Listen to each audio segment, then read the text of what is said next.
ഓണാഘോലി ആഘോഷങ്ങൾക്ക് മുന്നോടിയായി ലക്ഷദീപ സമർപ്പണം നടന്നു.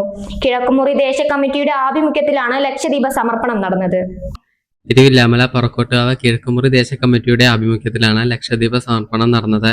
തുടർച്ചയായ 4 വർഷമാണ് ലക്ഷദ്വീപ സമർപ്പണം നടക്കുന്നത്. നാടിന്റെ ഐശ്വര്യത്തിനും ക്ഷേമത്തിനും നന്മയ്ക്കും വേണ്ടിയാണ് ഭക്തജന കൂട്ടായ്മയോടെ ലക്ഷദ്വീപ സമർപ്പണം നടക്കുന്നത്.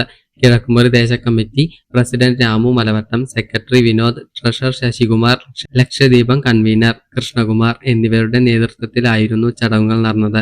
ലക്ഷദ്വീപ സമർപ്പണത്തിന്റെ ഭാഗമായി കലാമണ്ഡലം ധന്യയും സംഘവും അവതരിപ്പിച്ച കൈകൊട്ടിക്കളിയും തിരുവാതിരക്കളിയും നടന്നു. മെയ് 11 ആണ് ചരിത്രപ്രസിദ്ധമായ പറക്കോട്ടുകാവ് താലിപ്പൊലി.